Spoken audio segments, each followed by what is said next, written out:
uthola ukuthi mhlawumbe ukhokho wakini wafela entabeni, wathi umedlule entabeni, emva kwaloko waqede wasala kanjalo, ithambo lakhe alikho emagcekeni akini. Izinto zenu zizolunga kanjani ithambo lakhokho wenu lingekho emagcekeni akini?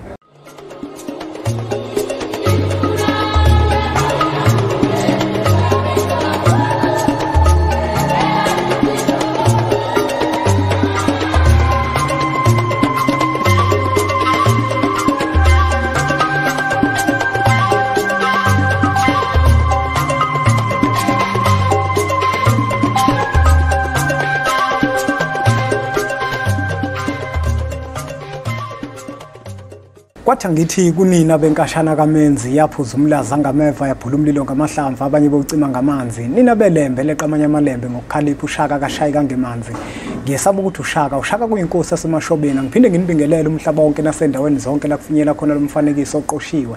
Uma ukuthi usanda kusijoyina kule channel yethu, ibizo lami ngumlekeleli umfokambanjwa, Impunga Yesintu, kanti insizwa zingibiza ngonduna kaNdaba, untombi ziyamncumela insizwa ziyamkhomba, isilwane sincane saphuma ehlathini ekseni ngovuve savuthulula ngoba sigcwele amabethe. Ngikholo elikholwa ngenhliziyo ngalibhana kancane esontweni ugqamgqama usathi inkankane lakhe lathi ngahamba, lithe lo sithe lathi ngahamba. Kuhlala kuyintokozo ke bafowethu ukuthi ngifike la ku channel yethu enkulu Impunga Yesintu TV ngizoniphakela bafowethu indaba ezithinta isintu sethu. Engikuthanda kakhulu la ku channel yethu Impunga Yesintu, asigcini ngokuthi nje sikhulume indaba zesintu, kodwa sikhuluma indaba zesintu othola ukuthi ziyasithinta thina sabantu abampishola abaphila phansi komthunzi welanga. Ngizokhumbula futhi ukuthi thina njenganabantu asiyilutho ngaphandle kwesintu. Uzokhumbula phela ukuthi isintu iyona nto eyumgogodla wempilo zethu thina abantu abampishola.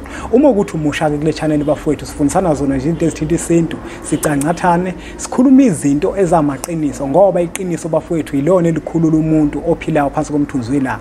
Kanti iqiniso bafowethu ilona futhi elenza ukuthi amathamba alele phansi kothuli lomhlaba ajabule ngawe wena njenganomuntu mawuhamba kulomhlaba omageda ahlabayo. Namuhla ke bafowethu ngiyimpunga yesintu, ngumzukulu kaMdumo, igaba elimabanga kaThumbula Tshatatsha, uTshatatsha kaPheshe, uPheshe kaMaguyane, uMaguyane kaVaphi, uVaphi kaNokhonjo. Namuhla bafowethu ngifisa ukuzokhuluma isihloko engakaze ngikhulume ngaso, kodwa lesihloko bafowethu sihloko esibalekile kakhulu kuona wonke umuntu. Namuhla bafowethu ngifisa ukukhuluma ngokhokho. Bafowethu yabona lento kakhokho iyinkinga kakhulu. Indaba ngithi lento kakhokho iyinkinga kakhulu. Uthola ukuthi phakathi komuzi abantu bayadhlupha ngokuthi benze umsebenzi, bayadhlupha abantu ngokuthi benze izithebe. Uthola ukuthi omunye umuntu uzokhuluma ngomfowabo wathi umehamba emhlabeni wahamba engaganiwe, akhulume ngokuthi uzomenzela umsebenzi phakathi komuzi. Ukhuluma ngenkomo azoyihlaba phakathi komuzi, uyihlabela umfowabo owathi ehamba futhi emhlabeni wahamba engaganiwe. Siyabezwa abantu uthola ukuthi bayikhuluma nendaba okukhuphula njalo njalo, izithebe njengoba sengibalile, bakhuluma ngabantu abayingane phakathi komuzi. Uthola ukuthi phakathi komuzi awukaze wenziwe umsebenzi kuthiwa kwenzelwa ukhokho wasekhaya. Bese ngibone mina njenganempunga yesintu ukuthi labantu laba bakhohliwe ukuthi lo muzi lo abakuwona abantu bazokwenza umsebenzi umuzi kabani. Ukhokho bafowethu phakathi komuzi uyena umuntu osuke ikhanda, uyena umuntu osuke eyinhloko, uyena umuntu osuke ephethe phakathi kwalowo muzi. Kubalekile ke bafowethu ukuthi ngelinye ilanga phakathi komuzi niwakhele okanye phakathi komuzi wakini nike nidhluphe bafowethu nifuna ukwazi ukuthi kwenzakalani ngokhokho, ngoba bafowethu uthola ukuthi imizi eminingi imisebenzi iyayenza. Thola ukuthi nje abantu emsamo bayaya kodwa akucaci lutho. Yini eyenza ukuthi kungacaci lutho izinto nizenza phakathi komuzi? Kwenziwa yini lokho ukuthi izinto zingacaci kodwa imisebenzi niyayenza phakathi komuzi wakini? Uthola ukuthi bafowethu ukhokho waphakathi komuzi, ukhokho waphakathi komuzi mhlamba akekho. Uthola ukuthi mhlamba ukhokho wakini wafela entabeni, wathi umedlule entabeni, emva kwaloko waqede wasala kanjalo, ithambo lakhe alikho emagcekeni akini. Izinto zenu zizolunga kanjani ithambo lakhokho wenu lingekho emagcekeni akini? Yingakho ke bafowethu kubalekile ukuthi umuntu nomuntu azibuze yena ukuthi owakhe ukhokho kwenzakalani ngaye, ngoba masikhuluma ngokhokho sisuke sikhuluma ngomuntu omdala kakhulu. Abantu abaningi abadhluphi ngokhokho babo, kanti okhokho bamakhanda ayo yonke imizi ekhona bafowethu. uma ukhokho wakho engaphandle komuzi noma ungawenza umsebenzi, lo msebenzi ngeke ukwazi ukuthi ube impumelelo ngoba umuntu ekuyena oyisisekelo saphakathi komuzi nokuyena impande yaphakathi komuzi akekho ngaphakathi. Labantu osukubenzela wena umsebenzi abayingane, umsebenzi uzohamba kahle kanjani? Ukhokho uthola ukuthi mhlambe ngezikhathi zasempini ngenkathi kunezimpi, ukhokho yena wasala empini. Wathi umesala empini wadliwa amanqa, wadliwa yizinja. Uthola ukuthi ithambo likakhokho wakho nenyama yakhe, umphefumulo wakhe wakhishwa izilwane zasendle. Uthola ukuthi ithambo lakhe nenyama yakhe mhlambe keziswini zezinja. Ukhokho wakho awumazi nje, awukazi udhluphe ngaye. Ingakho namuhla la ku channel lethu Impunga Yesintu TV ngithi kubalekile bafowethu ukuthi sidhluphe ngokhokho bethu ngoba okhokho yibona abantu abamakhanda. Uthola ukuthi kwesinye isikhathi mhlambe ukhokho wakho nje wazimukela nomfuzo. Ngesizathu sokuthi anikaze nidhluphe vele. Lana wayekade eshonele khona uthola ukuthi mhlamba akashonelanga nasekhaya.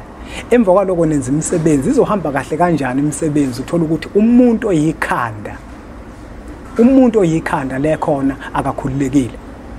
Bafowethu, ngiyimpunga yesintu bengaqondile ukuthi ngigeqa amagula ngoba angifisi ukuthi ngemuke, kodwa inkulumo yami namuhla ibike kutheni umuntu nomuntu ngaphambi kokuba athi izinto zakhe azihambi kahle, ngaphambi kokuba athi isintu sethu yena usesenzile kodwa manje ukusizakala akakuboni. Ngicela ukuthi ukuzibuza ngokhokho wakho ukuthi uphi ukhokho wakho phakathi komuzi wakini, ikhona yini kona indlu yakhe noma khona indlu kababakho nendlu kamkhulu, ngoba kuyibona abantu okwazile ukuthi ubabone. Ukhokho wakho yena wenzelwa yini isihlangu? Mhlambe le khona kanaso isihlangu, mhlambe le khona anizange nize nimkhuphule, mhlambe akakhushulwanga kwakhushulwa ngoba obaba bethu nomkhulu bethu nabo babe nawo amaphutha. Othola ukuthi nabo bawenza amaphutha, mhlambe bangakwazi ukuthi bamkhuphule ukhokho, bangakwazi ukuthi bamenzele isihlangu. Uthola ukuthi mhlambe bakuthola ukuthi ungaphandle vele kufanele ukuthi bamngenise ngaphakathi. Unamanxeba mhlambe washonela empini, kubalekile ukuthi bamgeze, bangakwenza konke lokho. Hayi bafowethu, ngiyimpunga yesintu njengangishilo ngathi angithanda ukuthi ngigeqa amagula ngoba angemuki, kodwa inhloso enkulu bafowethu njengeke ngachaza la kule channel ukuthi siyacancathana lapha nalapha. Mina ke ngiyimpunga yesintu, umuthi onzima engiwuphethe iwona lo ukuthi uhambe uye kini ufike uthole ngomlando wakini ukuthi kwenzakalani emsamo wakini, kwenzakalani ngabantu bakini esebalala phansi kothuli lomhlaba, bese ulungisa lapho. Uma usulungisile lapho izinto zakho ngeke zingahambi kahle. Asibongeke bafowethu ngokuthi nibukele umfanekiso eqoshiwe. Uma ukuthi kukhona enifisa ngikuthinte mayelana nokhokho, nizobe senicomment la kuma comment section. Mina ngiyimpunga yesintu ngizobe sengibuya ngize ngizochaza lento enizabe nifisa ukuthi ngiyichaze. Kodwa nje bafowethu sengiphetha okubalekile kakhulu, angeke niyenze imisebenzi nenzele ingane ukhokho waphakathi komuzi engenzelwanga umsebenzi. Angeke uqhamuka usunikeza uyihlo isithebe senkomo, uqhamuka unikeza umkhulu isithebe senkomo, ukhokho wakhe engakaze enzelwe lutho phakathi komuzi. Uma nenza njalo kusuke kungahlukile nokuthi nizidonsela amanzi ngomsele.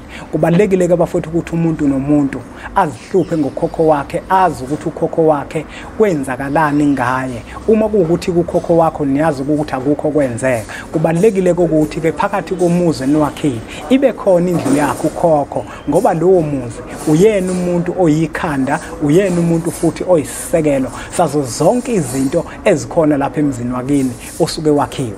Ngiyabonga kakhulu ke bafowethu ngiyimpunga yesintu. Ngiyacela ukuthi nizitholele nezincwadi esizilobayo. Ikhona incwadi esihloko sithi sithini isintu, nencwadi esihloko sithi amava ahlabahlosile, kanjalo nencwadi esihloko sithi uyokhuluza ukhokho. Zontathu le ncwadi ziyatholakala ezitolo zakwa Adams and Greeks. Uma useThekwini uzithola lapha ku West Street, uma useMaritzburg uzithola lapha ku Long Market. Kanti uma ukuthi ukude nale ndawo ungalinki uzokhathazeke, uyakwazi ukuthi usithinte kuzona le nombolo lezo zibona udlula la ukuze sikwazi ukuthi senze inhlelo zokuthi sikuthumelele. Ngiyabonga kakhulu ke bafowethu ukuthi nibuye umfanekiso oqoshiwe. Ngicela nodlulisele nakwabanye ngoba nakubona uzoba usizo olukhulu. Bese sithi nje impunga. Umuntu othembele kuye wena, umuntu othembele kuye wena,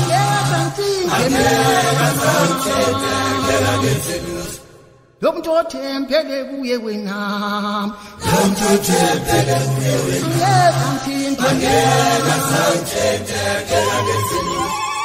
ngoba mina ngithi ngithanda kodwa